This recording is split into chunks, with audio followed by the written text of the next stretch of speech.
We've got some guests here and some people that are already with EXP here, so I love the mix. What we're gonna do is, first of all, we're gonna have Sheila come up and talk after we introduce Jenny here with Title I.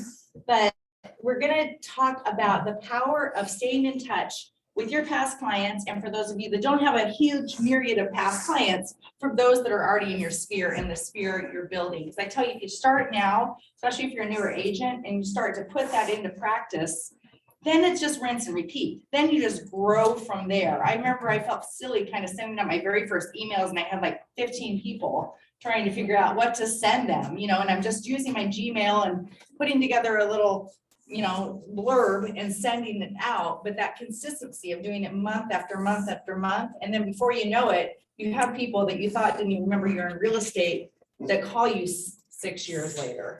So it's so powerful. So it's not rocket science, but we're going to break down. Sheila has a great kind of presentation, interactive presentation she's going to give, and then I'm going to share perspective of some 6 key things to do related to how to build up these touches. You know, a lot of you, how many of you read the book Millionaire Real Estate Agent, Gary Keller, classic?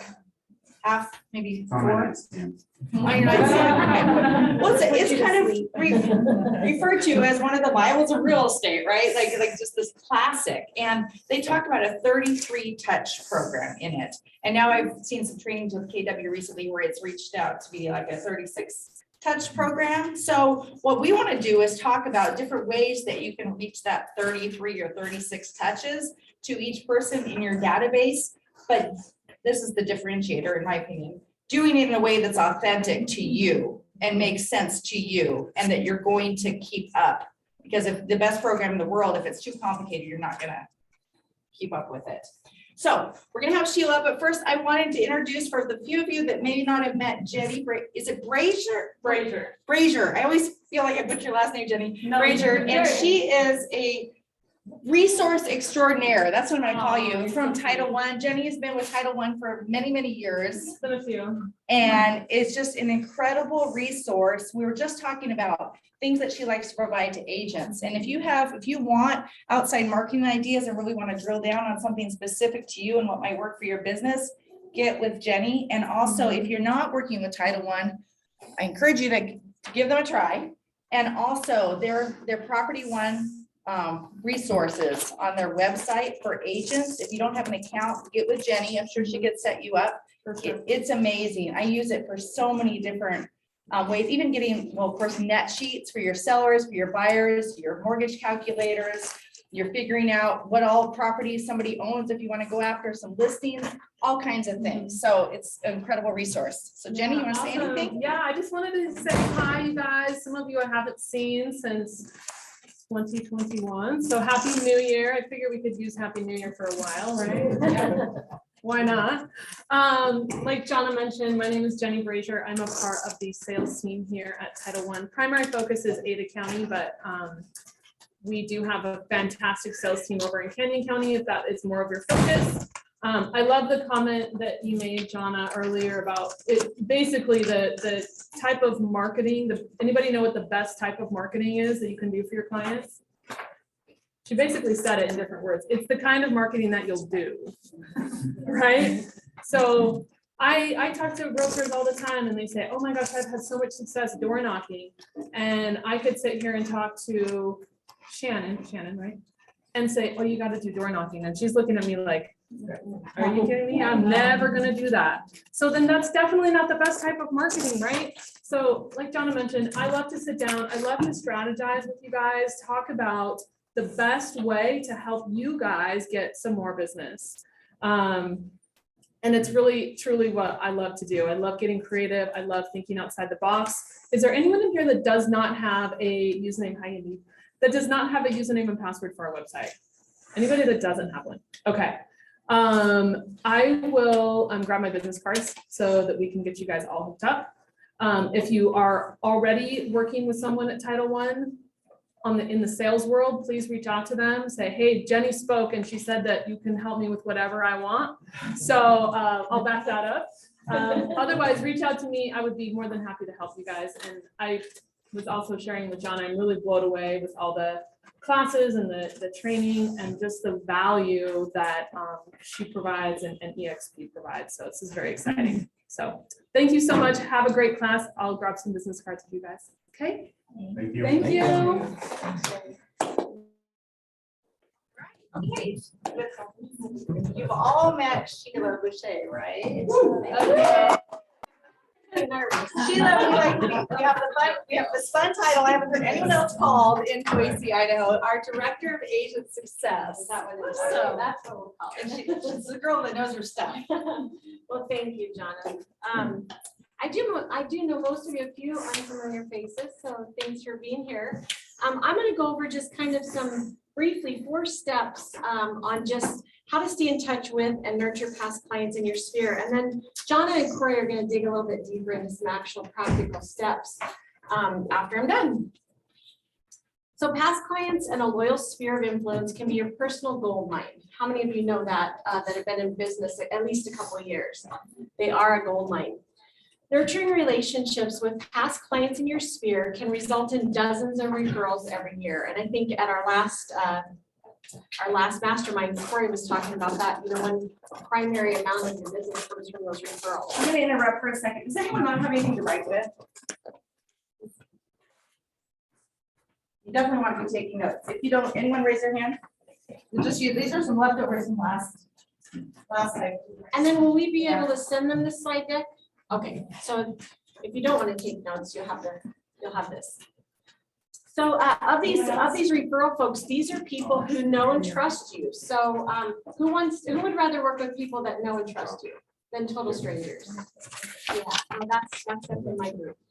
They won't hesitate to call you when they want to buy or sell real estate, and they'll feel that you're helping their friends out also when they refer people to you. Especially they've already had the experience with you, so they know that when they hand over a friend or a coworker, they already know the level of service you're going to give. So that is, they'll come back to you if you nurture your relationship with them. So that's the key here.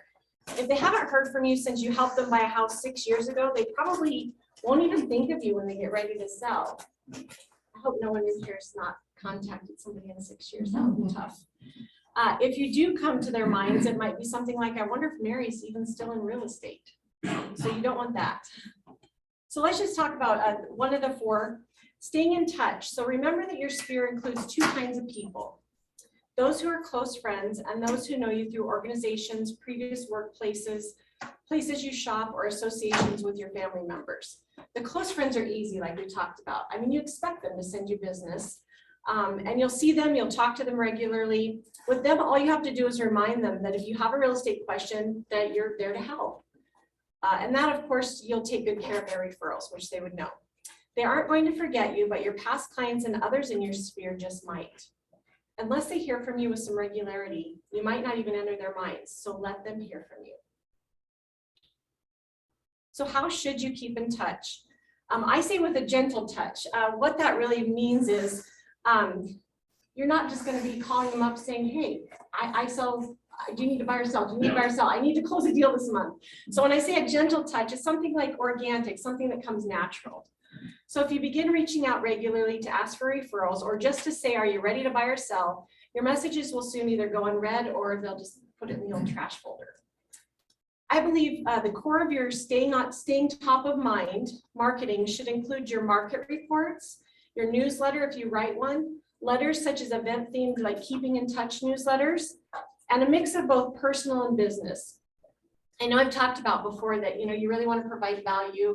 I'm not a big fan of like including a banana bread recipe with every newsletter, but it doesn't mean that people don't want to hear about you personally.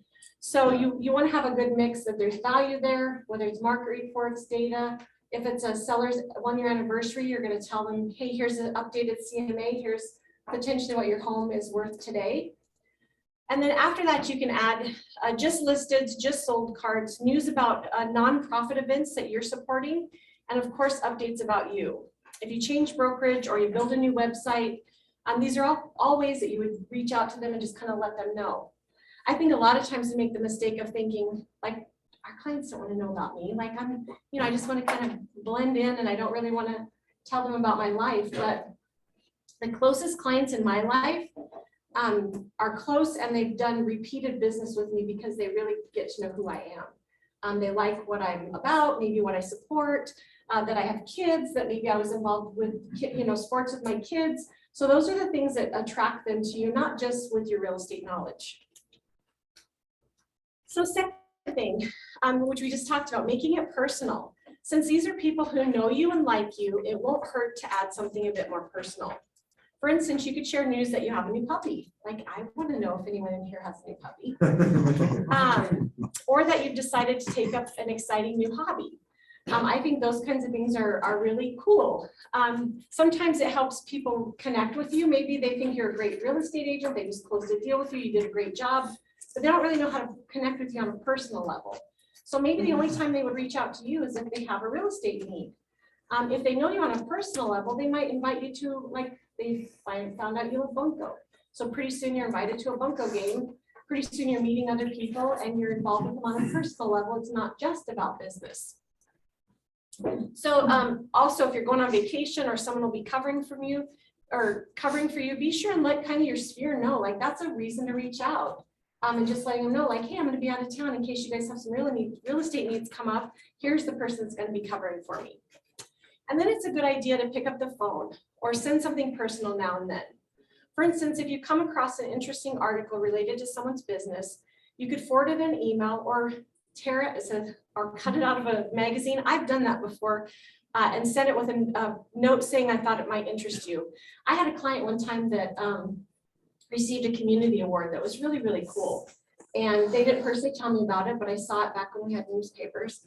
I saw it as a newspaper article. I took it, I cut it out, I took it to a frame shop. It didn't cost much, but I just had it framed for them and just, called them up and said, hey, are you going to be at your office this afternoon or whatever? Yes. So when I stopped by, I just kind of gave it to them. A lot of the people at their office didn't know they had the award. So it's kind of like they got to showcase, talk about it, and they were like, I can't believe you did that for me. So just little things like that, when those things just kind of come across. I wasn't even looking to do it. It just happened that I saw it and I thought that would be really cool to do. So it's just a way to show people that you know them on a personal level. Third, past clients rate high in your sphere. These are people who know the kind of service you provide and may even have provided testimonials for you. They're most likely to enthusiastically recommend your services to their friends and family. One of the best ways of nurturing relationships with past clients is to be there for them after the transaction's closed. I know when I've gotten a new client, I found out they had a bad experience with a past real estate agent. I always ask, like, oh, I'm so sorry to hear that. Do you mind sharing with me what happened? Typically it's like, yeah, once we got under contract, I didn't hear a lot from them. Once I got their paycheck, it was like, adios, I never heard from them again. So that tends to be kind of a top thing that clients experience when they have a bad experience with realtors. So you can let them know that you're always going to be there for them. I like to always tell my clients, and at first I thought, the first time I said it, it came out of my mouth, I thought, that's really aggressive, Sheila. I don't know if you should have said that, but I always tell my clients, once I know they like me, they've committed to working with me, I'll say, I'm so glad that we're working together. I'm your realtor for life. Like life, that's a long time. Like, you're stuck with me.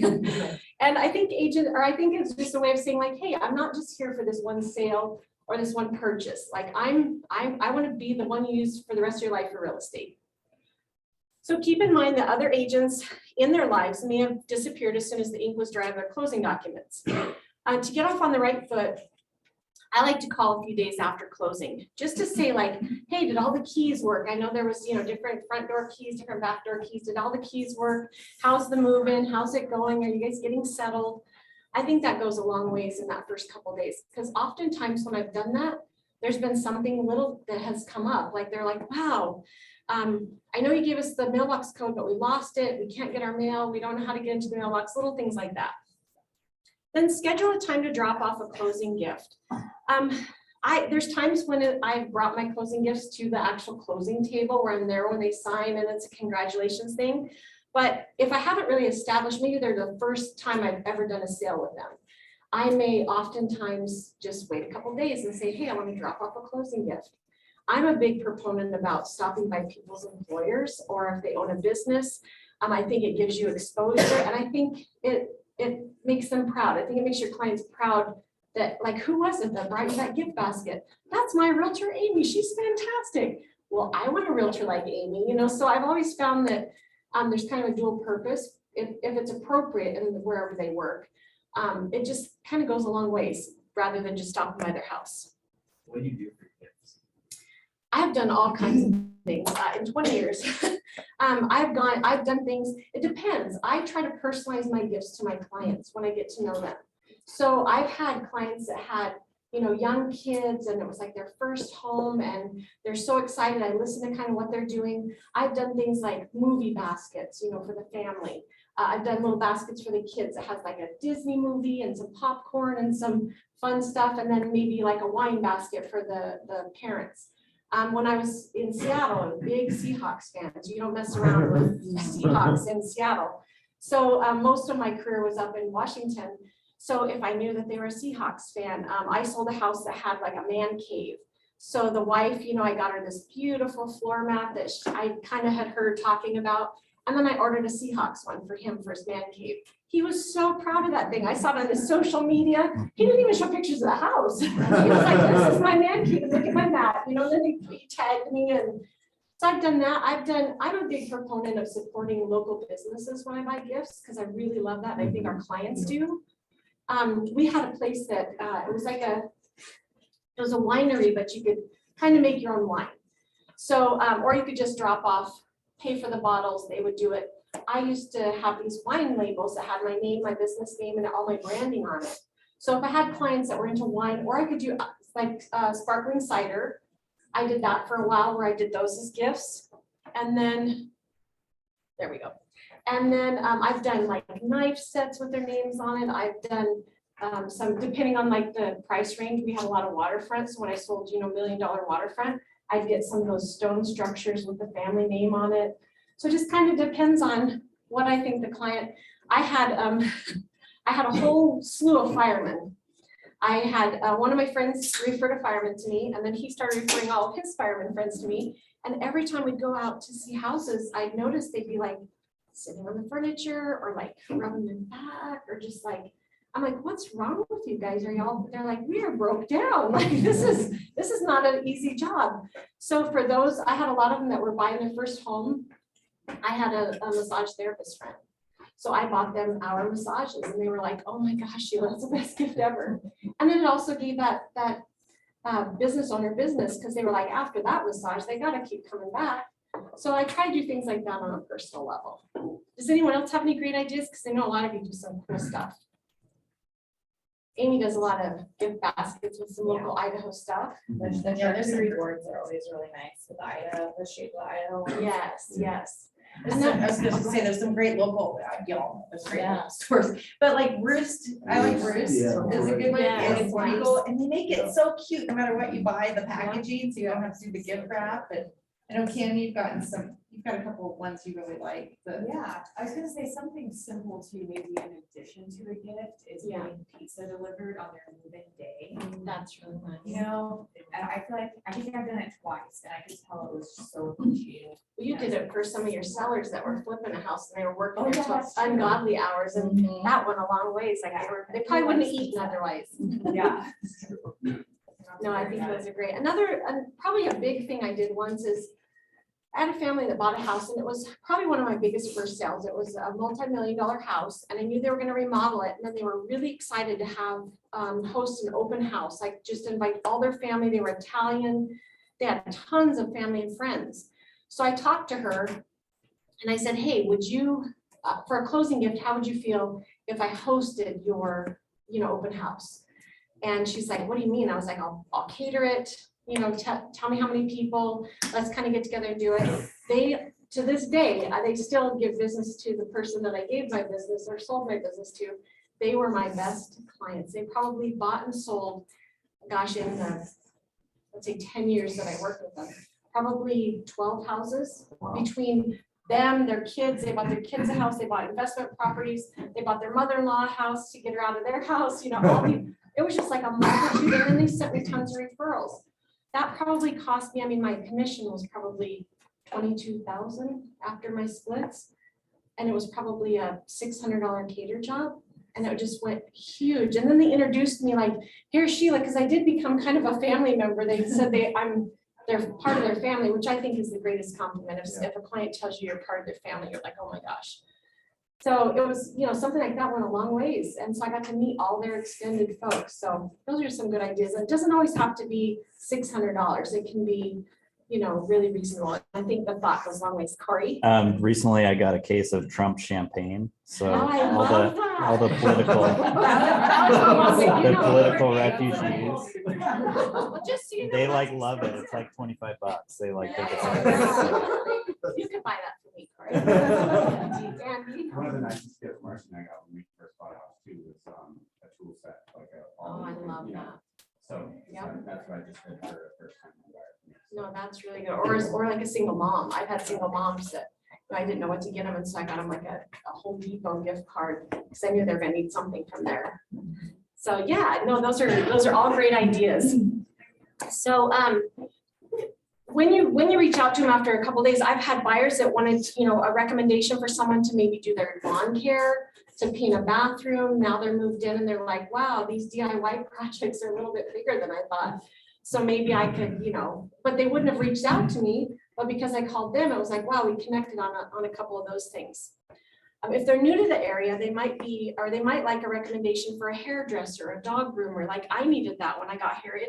I was like, until I start meeting people, like, what am I gonna do with my hair? I mean, that was a big deal for me. A dog groomer, a good place to go for a celebratory dinner. And of course, there could be a question or concern related to the house or the closing. A lot of times, probably the number one thing that I get from people after they close is when I've checked back in with them, they're like, hey, did you have our closing documents? And I'm like, no, I didn't take them. And I go, remember that big envelope that the title company gave you? We have no idea where they are, Sheila. And I'm like, no worries, we can get copies of them. I'll drop them off at your house, drop them off to your work, that sort of thing. So oftentimes, once they get settled, the dust settles, they're like, okay, where is everything? And then when you're working with sellers, they might just appreciate someone who will connect with the new buyers to pick up mail that didn't get forwarded properly. They might also have questions they forgot to ask about their closing. So keep those in mind. And then number 4, this is a big one. This probably took me into, I'm embarrassed to say, but maybe my 4th year in real estate, where I was brave enough to ask for feedback from my clients. I just thought, well, if they said thank you, then I did a good job. And if they refer someone to me, then it must be okay. But then I got to where I was like, agents were like, yeah, my survey, or I sent out this survey. And then I started working for a brokerage where the broker sent the survey on our behalf. And then he got it back. So it was like, wow, that's kind of scary, So I thought, I need to be brave enough to do that. So after about a week, after closings, when I would send out a feedback request, explain that their opinion's important to you and to your ongoing efforts to improve your service. If you aren't sure what to say, use these as a guideline. And I had just a 1-page form. It had this little paragraph, dear so-and-so, thank you for allowing me to represent you in the recent purchase or sale of your home on this address. I enjoyed working with you and appreciate the trust you put in me. As part of an ongoing effort to improve my service, I'd like to have your opinion about that transaction. Would you please take a minute to answer these brief questions? And I just put them in like a little, here's the question, and then a couple lines, because I didn't want to give them like certain questions. I gave them a paragraph, like maybe you'll say more, but like on the dislike, I gave maybe 2 lines. So you can kind of bullet point them so it just looks like a quick little survey. So it's not like super lengthy. And then I would put it in an envelope, pre-stamped with a couple of my business cards, and people would fill them out manually and mail them back. So, what did you especially like about my service? And that was an easy question. And then, was there anything you disliked? And I will tell you, in my first surveys that I sent out, I didn't include that question. I was terrified. I'm like, I don't want to, maybe I don't want to know, but I do want to know. When I started including that, what I found when people would answer that question is it wasn't something about my service. It was like, well, the title company was kind of slow to get back with us on a question we had on our title. And when that was the case, like I wanted to know about that because that was my title team. And then I could relay, hey, here's just a little, moving forward. I just had a client that said things were a little bit slow. Maybe next time, when they reach out, maybe CC me, or I just want to make sure they get the information back. So it's not always something about like, oh, that Derek, he was a stinker, you know? It's usually something about, maybe it was something that, you could fix the next time moving forward. So I was never anything I took personal. And then would you recommend me to others? Why or why not? That was always a big one. If they say yes, because you're great, that's an A. I mean, they're going in the top of my referral list, and those are folks that I'm going to definitely stay in contact with. Is there someone who needs my help right now? And that's not always something that, you're always asking for referrals when you're working with people, but sometimes after the fact, it's kind of like, hey, now that they're settled, their mind's off this whole process, maybe there's somebody they know in their life this very minute that they see this survey that they could refer me to. And then, do you have recommendations on how I might improve my service? So one thing that I had gotten a lot, especially as my business got busier and I was just like really busy, I had a couple of my clients would say how I could improve my service. I wish there were 2 of you. You're like, that's great. That's so that was a nice compliment. But little things like that helped me realize, like, I would reach back out to them and say, hey, I was just reading over your survey and you said that I could improve my service. You wish there was 2 of me. Did you feel like I wasn't like present all the time? They're like, no, I just have all these people I want to send your way and I don't want you to get too overloaded. And I'd be like, no, that's not a problem. If that happens, I will duplicate myself. So, I mean, you always get, by these questions, you don't always get the answer that you might fear, but it gives you some insight on how your clients saw the experience from the outside looking in. So then when you receive feedback, thank the seller. Like when they send it, even like what Corey does, I would send them a gift card thanking them because they did take time. And then they, had to find a place to put it in the mail and do all that. So I felt like I definitely want to make sure I was thankful for that. So your thank you will let them know that their comments had value to you. And then here's just use these examples. Here's just a couple examples as guidelines in creating your own forms. So I would do, like I said, I put in a return envelope in there with 3 or 4 of my business cards. So they keep those for referrals and then they fill out the survey and send it back to and I just use my office address, or you can use your address, whatever you want. And then it was just simple, dear so-and-so, thank you for responding to my feedback or my request for feedback. I appreciate your kind words and will do my utmost to continue providing my clients with the same level of service that pleased you. I hope that when your family and friends mention the need for a real estate professional, you'll give them my name and one of the cards I've enclosed. I do promise to serve them well. If you know someone who needs assistance right now, please do let me know. Instead of please telling them about me, please do let me know so that I can reach out to them. May I use your comments along with your name on my testimonials page? You can let me know by jotting a note here and using the return envelope or by emailing me at my address. So this accomplished a lot of stuff. It showed like, here's what their experience was with me. They were honest. Here's if there's any areas I can improve. Here's what they did like. Here's what they maybe didn't like. And then also I'm getting a testimonial that I can now use moving forward. So just kind of one thing that kind of covers all of that. So it served me well. And I really, to be honest, in 20 years, I haven't tweaked it that much. It's just always worked well. It's simple and kind of to the point. So I thought this might be important. How do we reply after negative feedback? Like, that's weird. Like I have to say that I hadn't ever received anything that said, Sheila, I really didn't enjoy working with you. But when I was a managing broker at Redfin, I worked with high volumes and really great agents, but agents that were working on very high levels and couldn't always provide the service that they should have. So things that I heard, this was something that we used a lot. Like, you should respond to them. Like, you can't just go, oh, that was horrible. I can't believe they said that. We have to respond to it. So something might be, dear so-and-so, thank you for responding to my request for feedback. I'm sorry that there were aspects to your transaction that displeased you, and I appreciate you letting me know so that I can take corrective steps. Comments such as yours are extremely valuable to me in my quest to provide the ultimate in customer service. I will continue to be here anytime you need me. Please feel free to call anytime you have a question about real estate or about how the market is doing. I'm always glad to speak with you. And then yours truly. And then after that, I would put, a few weeks later, I would send a note reminding them that I'm still here. I still remember the feedback. I still remember we had this tough conversation. I'm taking ownership and I'm still here moving forward, and kind of showing them like, hey, I am here for you. Even people who have moved away might be curious about the selling price of a house down the street. So invite them to ask questions. Both buyers and sellers might also appreciate a note reminding them to cancel their homeowner's insurance on their prior home, they usually can experience a nice refund. So I've done that. I kind of have that on my list to do with all sellers because that's just something they forget to do. And then they get this little check in the mail. I've had some past clients take me out to dinner with that money. So you never know. So continue nurturing relationships with those past clients. Like I said, they're the gold mine. Do not rely on just mailings or emails. Make an occasional phone call just to check in and show an interest in them. If their buyers stop by the house to see how they've changed it, I'm kind of addicted to that. Like when I have buyers that buy a house and, through the process, they're like, and we're going to remodel the bathroom, we're going to blow out that wall, and we're going to do this. Like my excitement peaks.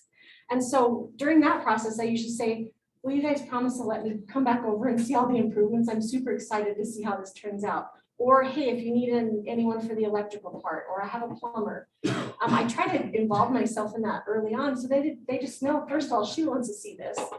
And then if I can help them along the way, that's great. But also they're super proud to show it to you. So I've never had anyone turn me down. If the buyer, so where do we go here? If the buyer stopped by the house, yeah. Unless it wouldn't be welcome. Like I've never just stopped by and said, oh, hello. I do have clients I know, they're like, Sheila, stop by when you're in the neighborhood. I had some clients that were between my house and my office.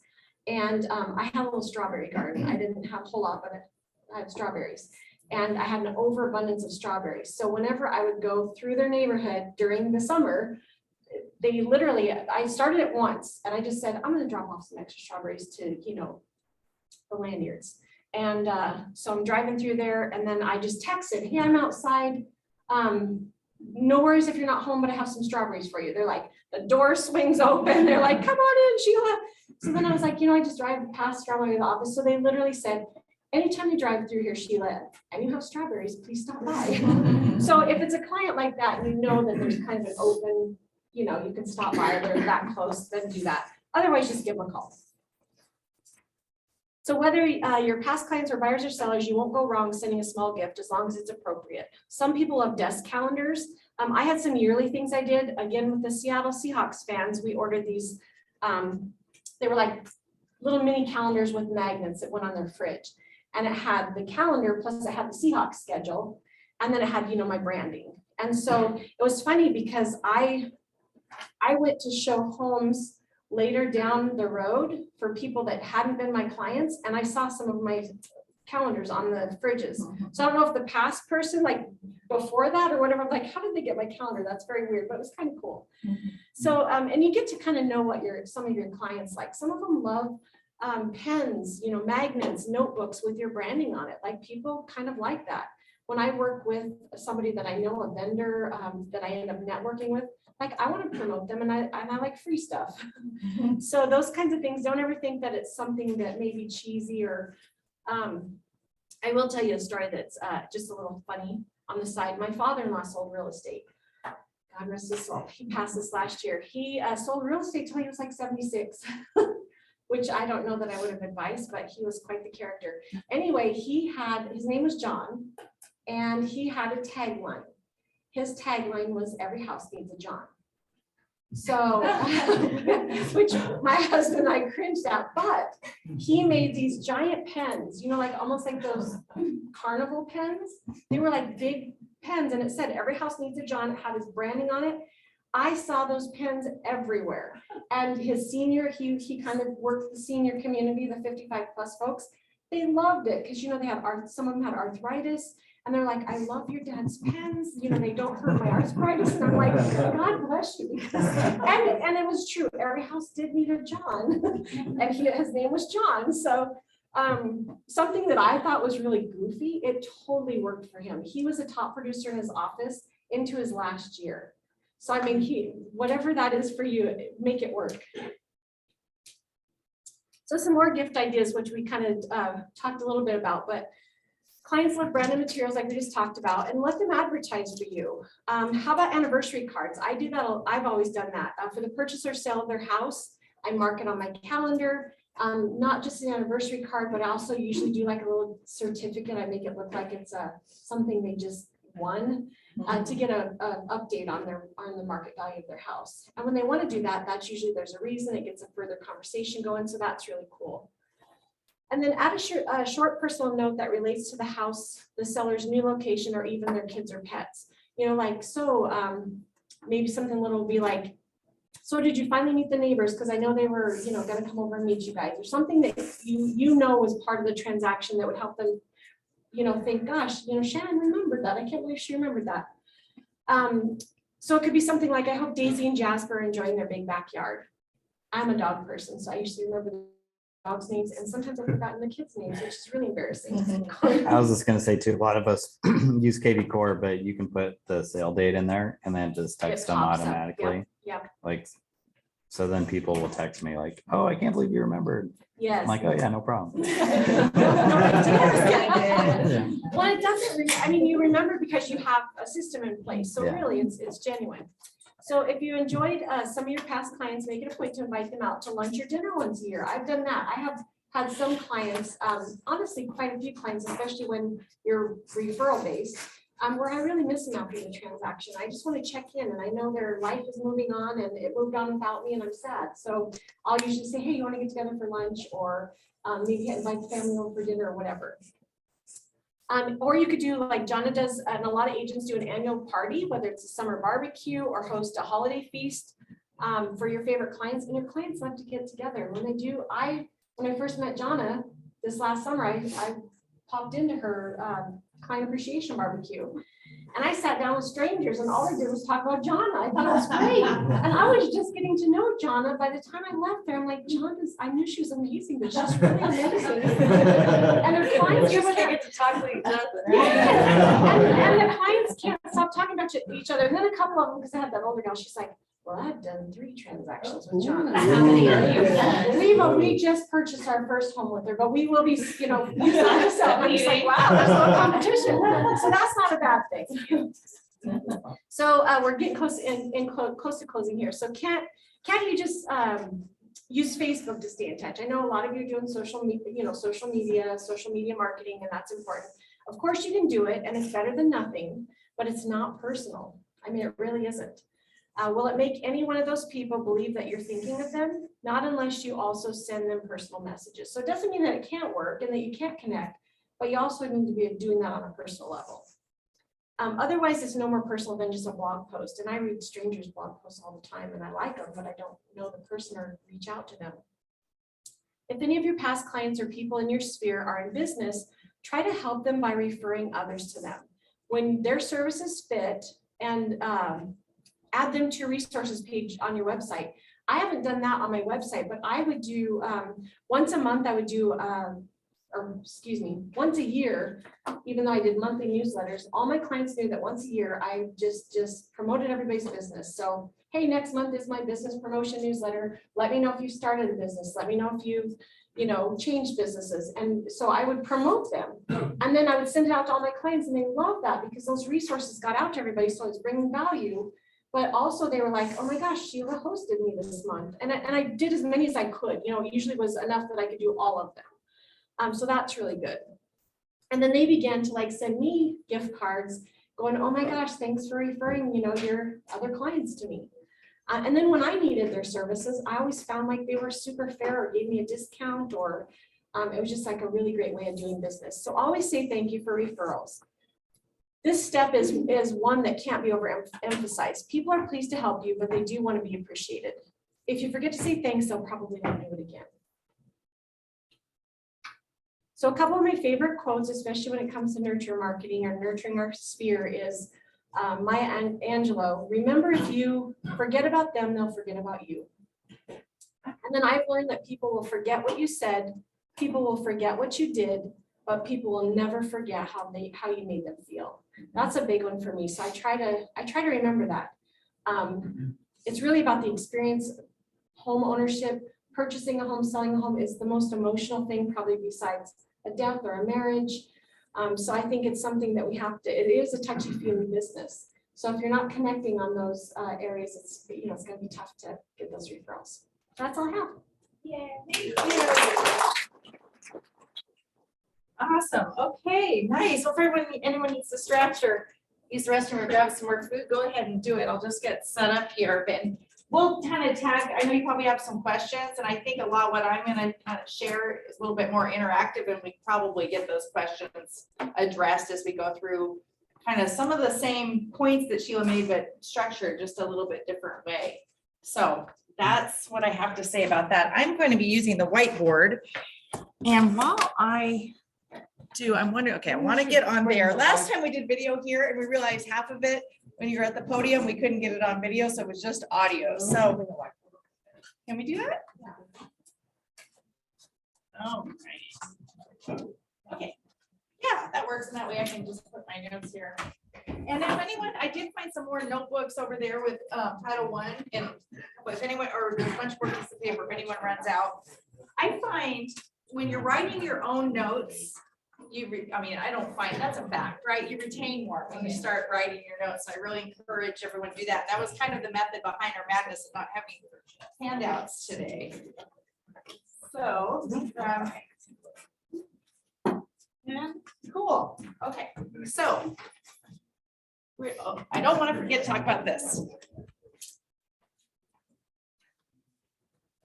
As you know, we are doing, the way that we're structured our training for 2022 is we're doing in person every month, and we're doing a Zoom training every month. And that is for agents that are just not only here in Boise, but wherever they happen to be in the world, which is really fun. And we're learning, I mean, for heaven's sakes, we work with a virtual brokerage, but even beyond that, we can work and be productive from wherever. Some of you may know that I just got back from working 2 weeks in Hawaii, and it was so cool because literally I just was so tickled to be part of such a virtual model that I didn't skip a beat, you know. And we had, Kim, thank you for covering it. I didn't have any buyers that you need to work with or anything, but I know you worked with Amy. Amy and I were both gone last week. And it was just amazing to see. I have people through eXp Realty that I'm really good colleagues with and I work with on a weekly basis that I've never met in person. And it's been almost 3 years. And it's just so amazing how tables have turned and we can work from anywhere. So on that note, the next training we have is on the 22nd of February. So get this, we just figured this out. I'm so excited about this. So the training's on 2/22/22, but I didn't even think about that when I named the training. How to list 22 homes in 2022. So isn't that cool? So, yes, thank you. So The simple things. we just did a little RSVP. We're going to be getting this out for everyone. Anyone can come to this, no matter what brokerage, any agent, wherever in the world can come to the Zoom training. We've got 100 spots on there. And if they don't make it live, we'll send the recording. Super excited. It's not just going to be me. My guest who I'm interviewing is going to be giving tactical coaching is Julie Harris from Tim and Julie Harris. Awesome. She is my personal sponsor at eXp Realty, amazing partner and author of this book, Harris Rules. And it's the Real Estate Agent's Practical No BS Step-by-Step Guide to Becoming Rich and Free. So she's going to be on it for 60 minutes. She coaches like, if you watch like Million Dollar Listing, the Bravo shows, like the big Frederick and those guys in New York City. She's been a coach to them, all kinds of really high caliber, mega real estate agents. And she said to get on there and be prepared to share if you've had listings, where those sources have come from. So we can unpack exactly, you know, where you're getting business and how to get more of it. So it should be fun. It's gonna be 60 minutes jam packed. So we just did a graphic. We're going to be sending this out, but Shelly, my amazing assistant, came up with this QR code. And let's see if it works. I'm going to pass it around. You can go ahead and just get registered. It's of course completely free. I'll pass this in a second. Yeah. Okay. So on that note, let's keep going here. And I'm going to have my glasses to read. I'll give you that and then we can get a couple shots. Your center of influence in past client plan. Sheila did a bang up job, covered some of the same things. We kind of just tag teamed it here. And so I'm going to skip over maybe a couple things that be a little bit repetitive and keep it super fresh for you guys. But I mentioned at the beginning that the ideal number of touches to have with those clients is 33 to 36 a year. let's take a minute for the psychology, about the psychology of a client. When you all have something that you need done and you're not sure where to go first, let's say you need a trusted housekeeper. I see that post a lot on Facebook. What do you do first? If you think, that would really make my life easier, it's ready, or I'm ready to outsource. What's the first thought that comes into your mind? Social media. Social media, Friends. friends, Google? Okay, we're getting some different answers. It's good. The first thing I was thinking about is first, like thinking about all the people that I know and thought, I wonder if I know one. That would be my first thought. And then exactly what a lot of you said, where do we go next? We usually ask a trusted friend, whether it's calling them on the phone, whether it's your mom who lives in town, whether it's your realtor, whether it's someone that lives down the street that you've seen a housekeeper at, that sort of thing. You ask someone that you trust. And then you might go to social media and put it on there. That's a really popular thing to do. But the bottom line is you're not starting from scratch, just learning. Now I meant, so Mason, you said Google search, that's good. Okay, so you're one of the ones that might respond to something like that when someone's out there in advertising. And there's a certain sector of people that would do that first. I've certainly done that for many things myself. But for the majority of people, they're going to either think in their mental database of who they might already know, and if they don't know anyone, they're putting the word out there. And we've seen it go for a number of different things, not just a realtor or a housekeeper, and it could be your hairdresser, it could be a roofer, the person that cleans out the mold in the basement, all of that sort of thing. So it's really important to think about that. So when we're thinking last week or last month, I think, was everyone at the training last month that's here? Yay. I know we didn't send it to outside agents, but that's really cool. Good job, guys. So we have the spokes on the wheel, right? This guy, even though we show the spokes on the wheel like that being the sphere and referral and past client, in my mind, it's more like this. It's not your only spoke, but it's your most important one. It's the glue that keeps your business together and it keeps it rolling. And so that's exactly why we thought we'd dive into this a little bit more, because it's so important.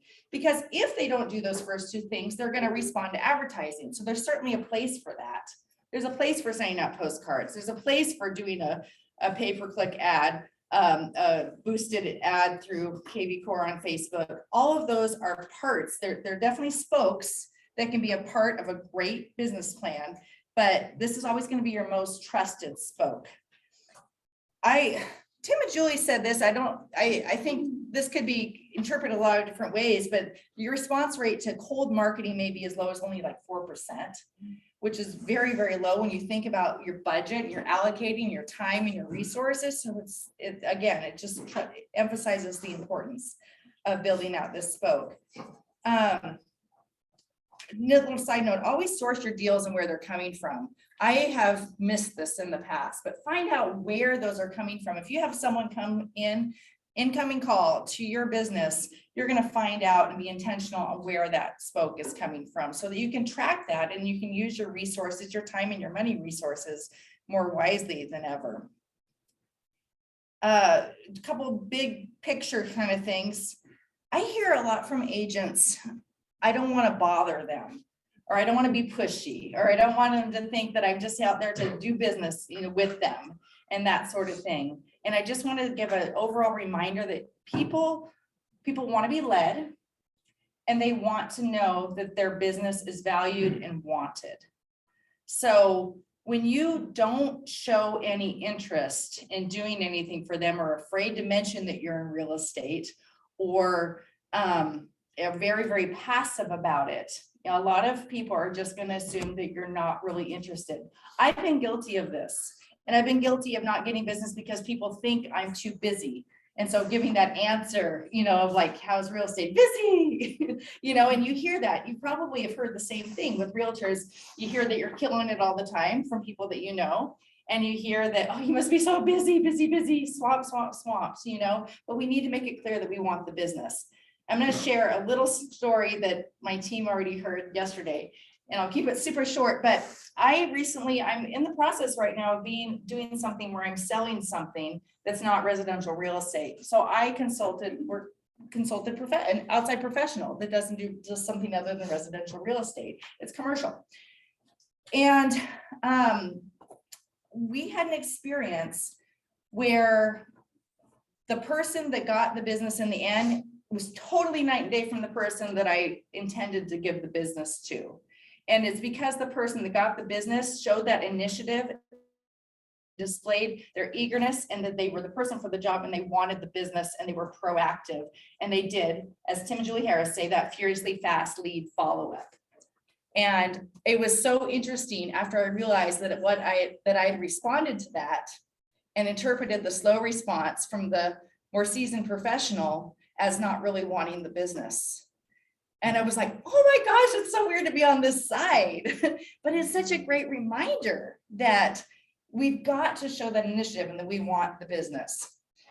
So as I said at the beginning, let's set up a system that works for you and is sustainable, which is so important. So there's 6 main things that I was thinking about that I think can be incorporated. You don't have to do all 6, but be incorporated into a successful follow-up plan and ways to keep in contact with your past clients and your referrals. So the first one, let's talk about email. I love that we've got multiple generations in here. And I know a lot of times, especially if you're in Gen Z and some millennials, like email is a little bit passe and people just text back and forth, that sort of thing. But the thing about email is it's a really easy thing that can stay consistent in your spokes and just keep going, because you can just do the same format. It may seem boring week after week or month after month. So Marcy's in here, and Marcy is our marketing and listing specialist. Marcy's been coordinating our marketing campaign, our nurture marketing, for about 4 years now, and she does an amazing job. Before Marcy came on, I was doing similar, but it started out so simple. Like I said, I just had my Gmail, I put the market stats, I did a friendly voice and sent it off, and it's grown over the years. But that marketing, we send through MailChimp, and we were just talking last week, 34 to 38% open rate on that. The thing, which I think is pretty good for MailChimp, and Marcy has great content that we put in there. One time a month, we do market stats and lists our just listed, just solds. And the other time we do our more content-based, which is Buzz About Boise. And Marcy does a great job culling the articles about what's going on in the Boise, Idaho region. But that is just what we do. You can make it whatever you want. I like the idea, if you're just starting out, if video is natural to you, set up a video. It's quick, it's easy. Sometimes people are intimidated, like trying to create all the creative juices on how to, you think you're not a copywriter, that sort of thing. You can use BombBomb. You can send a video just for like what we'll do sometimes is do an unlisted video on our YouTube page, and then just have that link and send that in, incorporate that in the video. Anyone else have any ideas at incorporating video into sending out to groups? What's that? Loom? See, I'm not familiar with Loom. Oh, is it? Okay. Okay. Also makes it open like a separate email to do it. So I used to do BombBomb, but then I switched to Loom. Okay. Okay, great. We'll look at that, because I love the idea for ourselves, anyone incorporating more video into it, but something that's, and the thing about video, and maybe it's a mix. We do on the market stats, I do a quick video update that we incorporate into the email that also has written form. And you all know, if you belong to Boise Regional Realtors, you've got all the stats. You don't have to spend time coming up with all of the stuff. You pay into that association for a reason. You utilize those resources, even if it's the graphics they have. They're very professional, and don't assume they're giving them from 10 other realtors, because they probably aren't. So I would just keep it simple. Where do you pull them from the do you just go to the website? Yeah, do you get the emails every month that has the detail? They typically go to my spam. Okay. They look boring, but they're really good. Yeah, you click on them and then they have It's the only all, one. you can pull up all kinds of multiple pages of market stats that by area and by what by city, Marcy, and City and county. yeah. Well, no, Yeah. if you log in, It's like a button you can cut and paste, like right over to your own newsletter. They've already done the graph, so it looks like you've gotten really detailed. Yeah, it's from there. They're not spending hours putting those together. Then they do it, so we don't have to. So just something really simple like that. So there's video, there's utilizing the BRR. You could do talking about local events that are coming, anything. Just pick something and just put it on your calendar and schedule it. That's what it comes down to. So you've got your email. When you're talking to clients at the beginning, this is kind of a side note, but you know, to really find out what their preferred form of communication is for most like actual communication. I'm talking about like because you may say you're working with a Gen Z who doesn't do email, that's fine, but still send out the email. It doesn't cost you anything more just to add them to the list, make sure that that's utilized. Don't do it too much because then you start getting unsubscribed. So you definitely don't want that. For us, we found that 2 times a month is a good balance. That's my personal opinion. Okay, so we got market stats, keep it short and sweet. Blogging is not like what it was, right? It's not like, oh, this is cool, I'm gonna check out a blog, you know, or a blog, but we do put blog posts on our website, and then they can link back. You can explain, Marcy. For just SEO purposes. Yeah, Just with all the meta description and the data behind it, we're gonna link higher in search engines, just based on your blog, if you set it up correctly. A lot of terms that people are searching for. right. That's our basic. Yeah. of our blog. And that's kind of a side note because we're talking about people that already know us. They're not just searching for us, but it's a landing page to put that information so it doesn't just disappear after you send out an email. Again, the biggest thing I want to communicate, don't get bogged down in the details. Just pick something and just start doing it. I'm a big picture girl, if you can't tell. Okay, so second, of course, is let's talk about calling. So part of the 33 and 36 touch program can be calling and should be calling, definitely incorporated. So Sheila, you had some great already tactical ideas for when to call. I love the idea of a week later. We don't have that currently in our Jonna Weber real estate system, but I want to start incorporating that. So really good suggestion, because you never know what happens a few days after they move into that home. And sometimes, more often than not, they don't tell you. And then if you wait too long to call back, you find out. Yeah, I actually had a client, it was an all cash buy, and they called me a couple days later and said, hey, I don't have insurance on this house because it wasn't part of, Oh it gosh. wasn't a lending process. And so do you have any recommendations? And luckily, I was able to find some and get them to them quickly. So stuff like that. Yes, That was definitely. 5 days later. Oh gosh. Yeah. Well, I've caught myself, and this is where you have to have it in the system.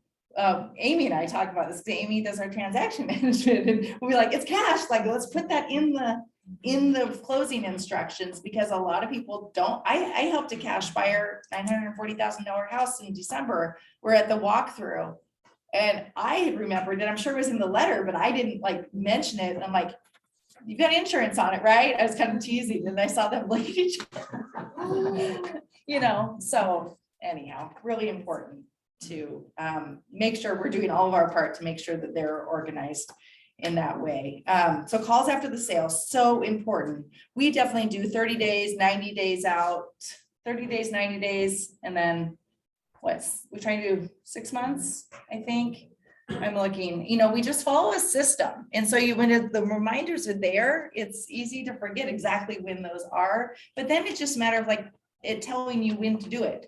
And then you don't have to think about it. The more we're always working on this, but a system and process just to make sure that it's done, because before you know it, I have a couple of clients from my very first year in real estate, but I kid you not, like I didn't reach out to correctly. And now it's just, I haven't reached out to a couple. And now it's like, okay, 9 years later, how do you do it? But I didn't have the system in place and I spaced it. So don't do that, especially if you're just getting started. Another great time to call and connect, of course, is holidays. But other than Christmas, like do it a different holiday, do it something fun, see if what they're doing for 4th of July, you know, or wish, you know, obviously an obvious one is their father, happy Father's Day, happy Mother's Day. If you can find out their anniversary, that's all the better. Of course, birthdays, anything to connect with them. And this time of year is such a great excuse to connect with people and just finding out if they have plans. Any plans for real estate in 2022 and what those plans include and whether they want a CMA, a market analysis, find out what their home's worth. Maybe they've been talking about refining, or maybe they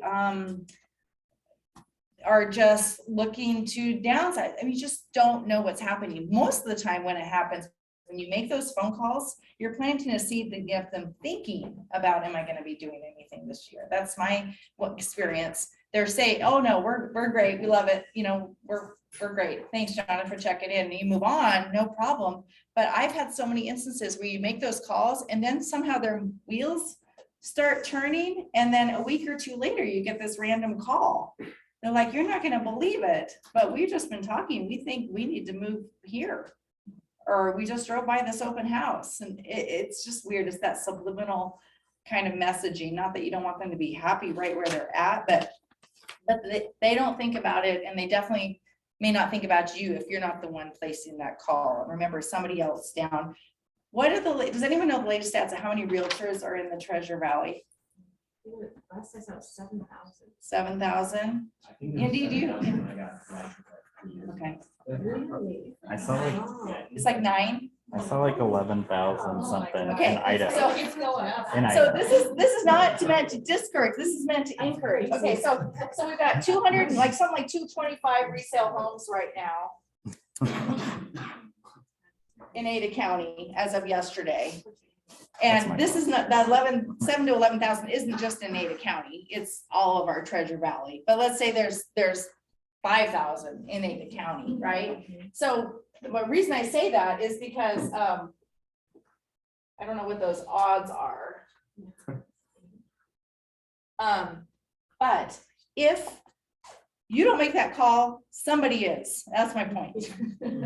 Somebody's being proactive, and you all are proactive realtors. That's why you're here, not getting paid to sit at a train that doesn't have CE. So just want to encourage you that, you know, if not me, who? It needs to be you. Especially if you already know them. Because there's also people making those cold calls. So identify, if you don't have a ton of past clients and you're wondering, how can I reach out to them? What do I say? Who do I call? Anyone have any ideas or things that have worked for you to reach out to Sphere to make calls? Sheila?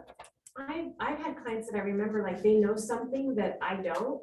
So it might be like, hey, I know you're in healthcare. I just had this question. It wasn't like a, you know, I've got a rash and you need to look at it. I hear you're building another, like, you know, family clinic over on such and such on that commercial property. Have you heard about it? Or I try to like delve into like what their expertise is. And it's genuinely something I want to know, or maybe a client of mine has asked, and it just gives me like this reason to reach out. And we find it to be purposeful. And then we get to talking, and they're like, how are you? I'm doing great. And how's your house? And so it does kind of promote a further conversation. Totally. And it makes them feel like you care about what they do. Right. For sure. Yeah, that's a great idea. Another thing that could be tied into like the email or that sort of things, if you talk to someone who has an area of expertise or has a business or that sort of thing, maybe you're looking for material to highlight someone in your database to send out a coupon for their services, or a business highlight, a school highlight, you know, anything like that. I think anytime when someone gets asked for their valued opinion or asked to be highlighted or something that might benefit them, it makes you feel good about calling too, because you're offering them something that's not even related to buying and selling a house. There's so many things. I think you could say this would be a great thing exercise like Jenny offered. Like she's a great resource here, guys, with Title I, and just walk through some of those. Yandy, you are too, aren't you? Well, yeah. Can you introduce yourself really quickly? Yeah. Hi, I'm Yandy Stuthers. I'm with Fulcrum Home Loans, but I was in title for 7 years, so kind of coming from that marketing background. So I've seen kind of what works as far as what agents have sent out to different neighborhoods, kind of what they're going for as far as their follow-up. what I've noticed is when you say that there's all these people calling, they'll call once and they'll never follow back up with anything they ever talked about with this one client. Mhm. And that's the biggest thing, is that they're letting a lot of people go when it comes to that. And then another thing is, there are a lot of agents in the area, but a lot of them have zeros. Because Right. a lot of them get in the industry, get interviews, and they don't do anything with theirs, it's not considered a full-time job then. That's Yeah. what I've taken into consideration. Totally. But, yeah, you can get the title companies to market specifically or farming based off of your criteria. And I think that like sending things out like, I don't know, the football schedule or like the farmer's market or any kind of new events that are coming on, that's always a good way, especially if you know they have a family, to get them to be more interactive with the community, especially during Halloween. People are like, what's on Facebook? I don't know what Halloween events are coming on. And if you're the person calling them up and letting them know every time, not every time, but just like here and there, I think that's a really good way to go. Just would it pick something and do it consistently and more than once. I think that's great. But with Fulcrum, they were our sponsor last month at the hotel. Andy is a great resource related to anything that you might need there on a creative marketing standpoint over there too. So just wanted to plug in. So related to, Can I add something to that? Yeah, real quick? It's absolutely. just kind of tag teaming that, like finding a reason to invite your sphere, even if they've never done business with you. Like whether it be like some sort of event, or if you're sponsoring like a booth at some park day or something, like, hey, we're sponsoring this booth, like come out to visit us or stop by to say hi or whatever it may be, like find a reason to invite people to something. Mhm. And then it's a lot less intimidating to call them totally. up. So. And this comes to what comes natural to you. If you like events, we're gonna talk about events. I know I've got like 15 minutes. We gotta get this going, but we can talk forever. But talking, if events are natural to you, if inviting people at your favorite bar for a happy hour for a drink, do it. If it's a playground date and most of your clients have little kids, tell them you're gonna be at, Kleiner Park on Saturday at 10 a.m. Were you gonna say something, Jen? Were you raising your hand? Okay. Just make it you and make it authentic. So snail mail, I wrote differentiate from email. As you know, it's so rare these days. A couple of resources that I brought. Of course, we've got Harris Rules. If you haven't read that, definitely read that book. There's a book, which one am I thinking of? Oh, 7 Levels of Communication. We've read that as a team, and there's some great insight in here about that personal touch. It's called Go From Relationships to Referrals. And they talk about the power of personal cards, but not even like generic brokerage cards or your team cards, but like generic cards, authentic cards. I pick up like those 99-cent cards from Trader Joe's all the time and send those out, very affordable, but they look like much more personal, or just regular, thank you cards, but are just not businessy.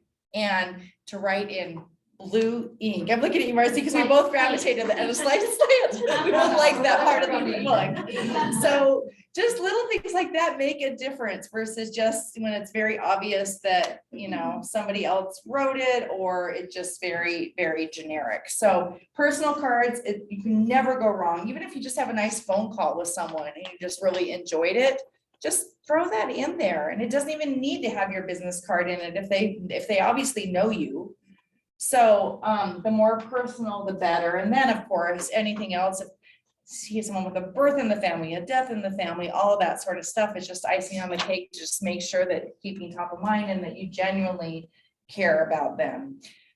Related to postcards, we do send out 1 postcard, not every month. Our target, we've said, is for this year, 1 every quarter. We've done every month in the past. And we actually use a local company here.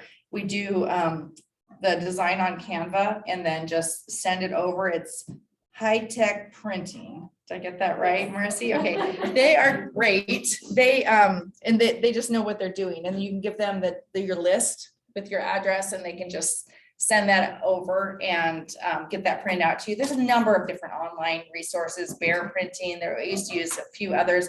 Also, the EXP Marketing Center, I believe, has templates. You can do that. You can even have them sent from there. I'm a big believer in sending out those regular things to your sphere of past clients. Again, it's just another touch. And I went to I'm a member of the Institute of Luxury Marketing. I remember going to the Marketing Institute training, and they said, even if it just needs to look good, even if they're just taking it from the mailbox to the recycle bin, which is so sad, but they're like, at least, I mean, they're thinking of you as they're doing that. They're seeing that. So don't invest a ton of money into it, but you just want to make sure it looks authentic to you and is not embarrassment to you, and you don't go super cheap on it. That's my opinion. Don't spend a lot of money on postcards and farming when you're getting started if you haven't exhausted all these other free areas to really grow. And I think your first marketing dollar should be nurture marketing dollars, which is touching those people that already have given you a chance to have you help them in their real estate needs. So postcards, definitely incorporate, if not that, just those regular mails. Has anyone here done Brian Buffini training? One? Okay, well, I'll save you the time. It's our age, Jonna. It's our age, I know. Hey, Hey, that wasn't long when we ago. started. But it's calls, notes, and pop buys. That's his whole philosophy. So he's so big on personal notes. Just send them out when you have those conversations with them. And next, I do want to cover pop buys for a minute. So Brian Buffini's training is that he actually has specific ideas to find something kind of corny and drop it off at all of your clients on a very regular basis. They're low items of value. My personal philosophy has been to do it much less frequently, but make it a little bit more meaningful, a little bit more personal and memorable, in my opinion. So I'd rather have you make extra calls than drop off a bunch of different pop buys all year long. You know, and we're talking things like a bottle of ketchup. This is what they do, not what I do. Like a bottle of ketchup. It's great to catch up with you. I mean, things like that. It's seeds in the spring. I The remember seeds, forget yeah. me nots. Yeah, forget. Like, don't forget me. I'm your. Yeah, so I did that my first year. I tried that because I went through the Buffini training. And so I did batteries and I said, I'd like to power, thank you for helping me power up my business as I got started in real estate. I did that once and I felt so silly. I never did it again. But I tried it. I did it. So it might have worked, but we've done different things. Last year before last, or last year, we did pumpkins, and Marcy helped me with this. We did a great job. We did the little decorating kits for kids to decorate their pumpkins, because we were thinking, gosh, if we give them knives and stuff, that's like kind of scary to take out their pumpkins. So we did pumpkin decorating kits and dropped them off, even families without kids. You know, we didn't do the decorating part. We just dropped off nice pumpkins.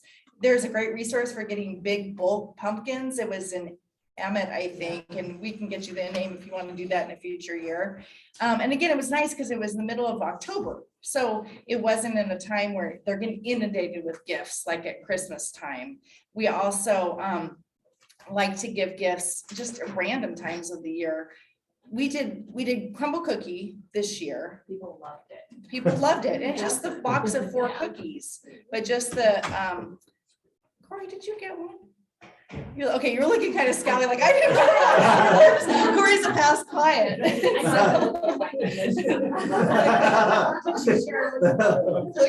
So we did that, and we just do it to at this point, we basically just do it to our past clients. But if you're just getting started, give them to your friends, you know, just encourage them, or clients that you're currently working with and looking actively buying or selling with. That's really cool. And what's really cool is if you can get them to, like, some of the people did selfies or pictures and then posted on social media.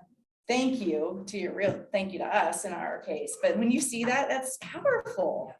And that's the other thing, when keep in mind with closing gifts, that are things that are memorable that they want to post. Well, and if you're brand new and you're just starting, you don't have a big budget to work with, you can start off with some of those holiday ones. I remember one year I started doing it early on, pumpkin pies at Thanksgiving. And Costco, you can get them for like $5. They're big, they're nice. You can, stack them up, load them in the car. I mean, you can start off with something small like that, and then it just lets them know, like, hey, Sheila's or whoever's doing something, And then they're like having this pie and their families there, and they're like, oh, you got a pot, you got a Costco pie? Oh, no, my realtor dropped it by. Who's your realtor? You know, and it's like this whole conversation. So, you know, when you're starting, it's okay to just like Jonna's saying, pick one of those things and perfect it. And then as your business grows every year, I think we've added, you know, we've each added something to our nurture marketing or like the pop bites. Right. I never want to hear you say you're overwhelmed, because that's a recipe for burnout. Yeah. And it shouldn't come out of your mouth, because a lot of times when we unpack it as real estate coaches, that you realize you're overwhelmed with a lot of things that are really kind of icing on the cake and are superfluous and they're not really core to getting those what's the most important thing you can be doing as realtors? I know it's a trick question. Selling houses. Selling houses. Exactly. You got it, Corey. Closing transactions, getting the business, lead generation, and successfully negotiating to a successful close. And we know that as you get started, you realize there's a lot more negotiating. It's not a given from here to there, right? So that's the most important. Okay, just in the interest of time here, I'm going to keep rolling, but follow social media. What I mean by that is, we all can get better at this. Don't rely on social for your business, but make sure you're taking advantage of it. So if you're working with a client, friend them on social. You know, maybe they're a business professional. You see they're really involved on LinkedIn, LinkedIn with them, follow them on Insta, follow them on, or friend them on Facebook. And there's something powerful about knowing a little bit of insight into their lives, right? So you can congratulate them or join in their sorrow. You know, we had a client pass away this weekend. It was so, and he was a referral from another client. We found out from social media that her father, who was also our client, passed away. It was so sad. But I wouldn't have known. She wouldn't have reached out to her realtor first, you know? So it's really important to have those connections and to Facebook friend them and just, and then, you know, then they're not necessarily going to be raving about buying or selling with somebody else if they know your Facebook friends with them too. So just a little thought there. And getting engaged and liking their posts and so forth, but take it off social. Like if you like it, or if there's something that happens in their lives, I would encourage you to take it off social, make it more personal, reach out to them directly, not just be the masses that wishes them happy birthday. Okay, so do that before you close too. I think that's really nice, because then you can tag them successfully at the closing. If they give permission to, if we post a picture of them or whatever, and then they see it, then they can reshare. A lot of you, you know, you probably have a business page and a personal page, but if you're connecting that, they're a lot more likely to see that. I'm gonna keep going here just for the sake of time, but client appreciation events. Corey, can you share? I apologize, I'm running out of time here, but I wanted you did a really good client appreciation event. I feel like you're really kind of perfecting that. Can you share what you've done for client appreciation events? Yeah, so I just think it's a really good ROI. Like, it's not that expensive and people really appreciate it. So a couple things I did this last year. I got like a coffee cart. They could come grab breakfast, like chit chat for a little bit. It was at the bike park in Eagle. And then we just like encouraged them to go like out on a hike with their kids or whatever. And that was really good. And like, I don't have like thousands of past clients, but just the fact of inviting people, like it's a good reason to call them, even if they don't show up. Then I got a photographer for family photos, and then invite everyone, say like sign up for a 10-minute slot, like bring your families out, get your pictures in October, you can use it for your Christmas card.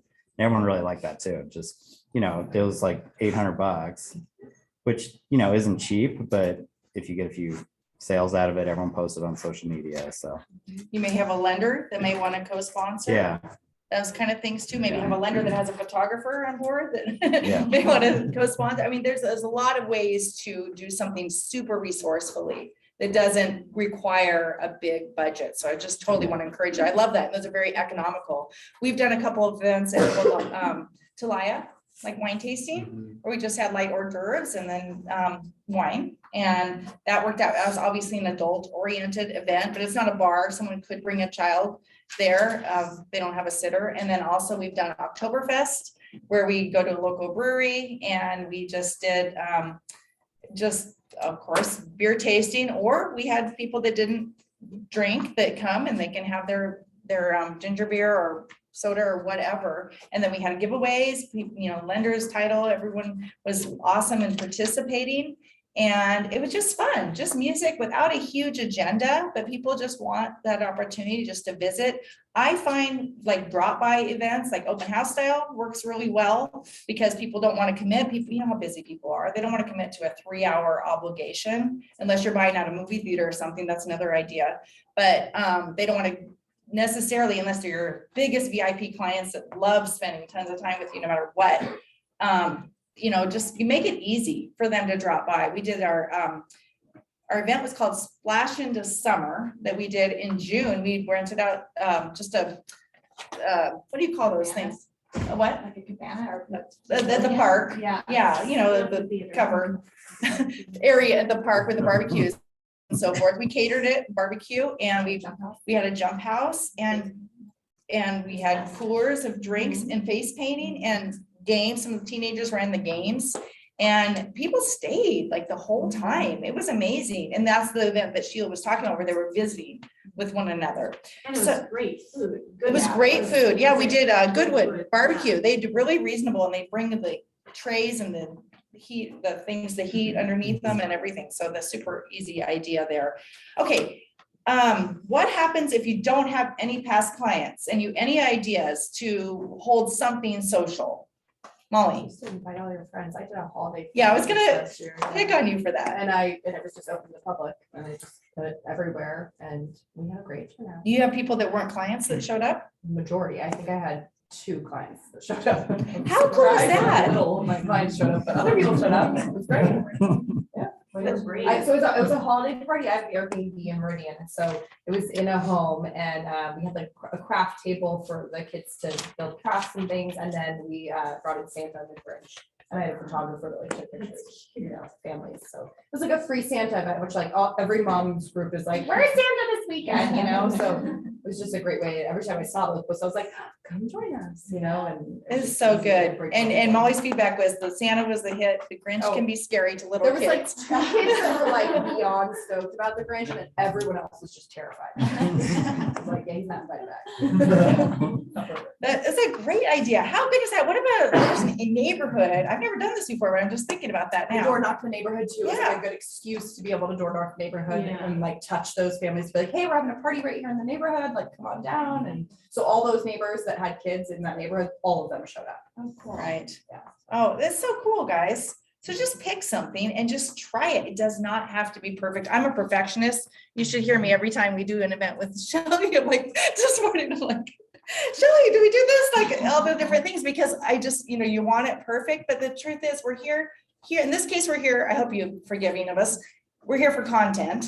And in that case, you're just here, they're there just to enjoy a little something, a little good time. And they don't have, especially when they're not paying for it. You're not collecting $100 ticket for it. So the pressure's off. One thing that I did my first year in real estate, again, this was training from the Buffini training, is I did a networking breakfast. I'd only had a few sales and I did a networking breakfast. I invited business owners from all different industries to come and just had pastries and juice and coffee. And I had them all introduce themselves and trade business cards, like a little BNI event, but just did it once. I should have kept it up probably, but I think I had 25 people there and it was fun. And they connected. I actually co-opted with another realtor.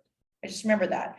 That's a good idea. Like if you connect with somebody else in this room, and you could do it and you could have it sponsored by eXp Realty and you can just invite and connect, because your contractors and vendors are different than theirs and they're all connecting. So we're all about collaboration, not competition, is what I say. And so I don't think you have to be like just one person from each industry personally, and just make it what you want, make it natural.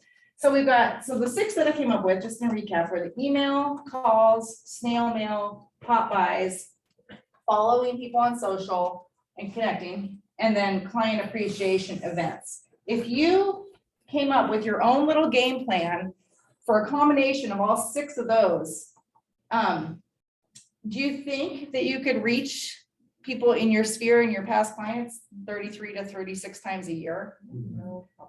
You think about, this one is a great one, because this can be like 4 or 5 touches right here. You're inviting, you're reconfirming, you're seeing if they can come, if they haven't RSVP'd, we're saying we're sorry we missed you, all of that. How many per year did you say touches?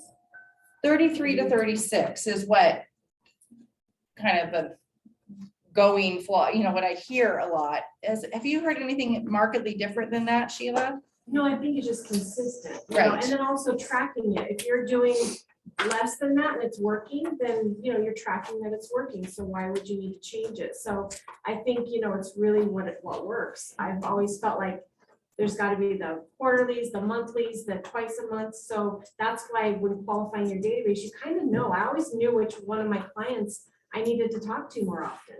And I had them grouped that way. So I think it can be different for everyone, but it needs to be a good amount and consistent and knowing that it's working. Right. Tracking it.